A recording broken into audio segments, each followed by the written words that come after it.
to provide the pace that the big runners want. They talk to him before the race. They tell him what they want. In this case, they requested a 58 for the first lap and a 156. Steve Scott wants to go out fast. He wants to test himself before next week's national championship. But it's not an easy job for the Rabbit. He might get a little nervous. He might set off too quickly. Again, Steve Scott, the American record holder in the mile. He has a score to settle, as we mentioned, against Eamonn Coghlan. You see right there, Eamonn, former Villanova star who just missed out on 2 Olympics. He was 4th in the 1500 in 1976. He was 4th in the 5000 in 1980. He is doing so well this year. He is pointing towards the 5,000-meter run, but he still is running in today's mile run. We're ready for the start. 7 men in this field. This is the critical moment as far as the Rabbit goes. He's got to go out quickly, but he can't lose contact right at the beginning. And that's just what he's doing now. That's Pete Cherney, graduate of UCal Berkeley here. Just began running about 5 years ago, and again, his job is to try and run these runners through a very fast pace to kind of take the tactical race away from them.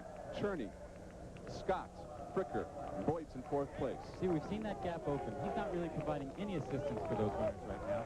But in Mark Fricker in 2nd, we've got someone who's not afraid to run up front. He made his mark last summer as a Rabbit himself over in Europe. What we hope is he'll bring the runners back up to the front. So again, Cherney, the Rabbit, still in 1st place. Fricker is in 2nd. Scott in 3rd. And Boyd tucked in 4th place. You know, in a field of this size, 7 people, it's not too important as to where you are exactly. Eamonn Coghlan, as you see, we saw Pete Cherney there waving to the crowd. I think we have some hot dog tactics going on here.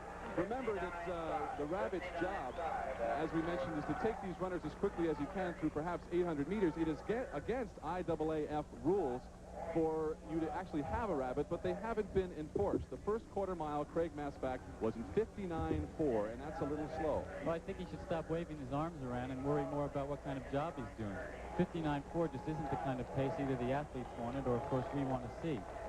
Now it's up to Fricker, I think. If Fricker goes out ahead, he's a 3:38 1,500-meter runner. He can run a 3:55 mile. They can't ignore him. If he heads out there, Mike Boyd, Steve Scott, Eamonn Coghlan is going to have to go after him. So Coghlan sits in 6th place right now. Fricker is in 2nd. What you have to remember is that many times these mile runs do not even start until the 3/4 mile mark. He's still packed in together, these 7 runners. There's Eamonn Coghlan on the outside, number 349.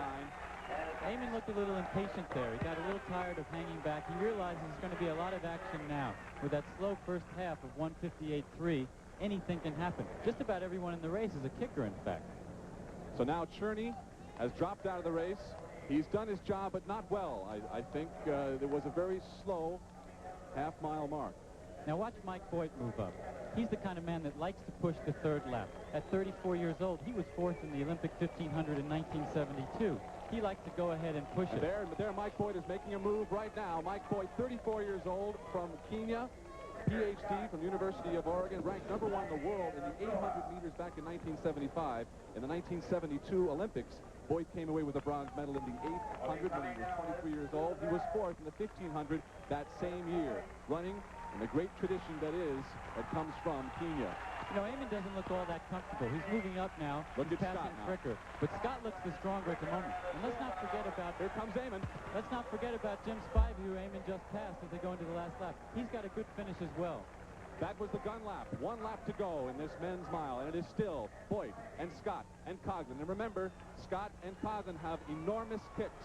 2:57 3/4. This is going to be a sprint to the finish. Spivey now in 3rd place, 4th place rather, chasing Coghlan and Scott. Scott now making a move on Boyd. Look at the strength of Scott, but Boyd's got plenty of sprint in him. 220 yards left to go. Scott in the lead.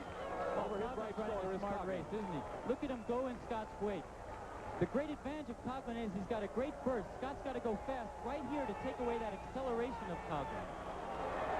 Spivey now in 3rd place.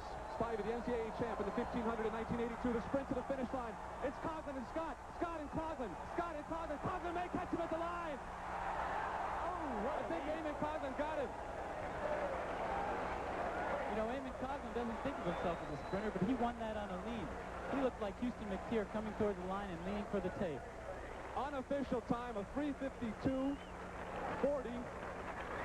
And what a race by Eamonn Coghlan. Again, an unofficial time, but Coghlan did what Scott was trying to do. And an unusual race for Steve Scott. A surprise that Eamonn Coghlan has come away. Here's a replay now, Craig Masbach, of the final stretch.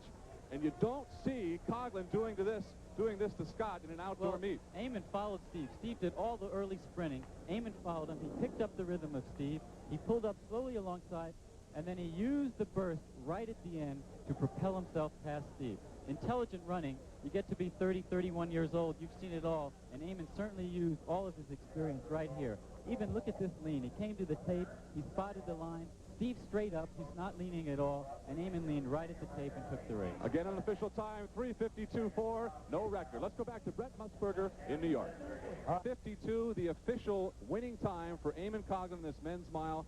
I have to say, Craig Masbach, that it's the upset of the season so far. Coghlan just nosing out Steve Scott.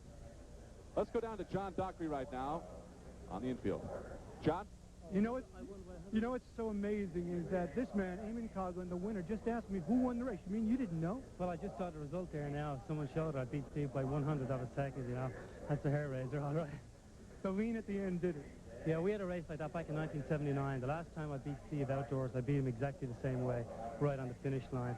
And to come along now this year and beat him for the first time in nearly 4 years, I tell you, it was great, but all credit to Steve. Friendly adversaries. Steve, you're surprised. I know this is your domain outdoors. Yeah, it was a little bit surprising. I made a move on the last home stretch, and I thought I had it. And Eamonn came up on me the same way he did, like I said, in the 79. I expected to win the race, and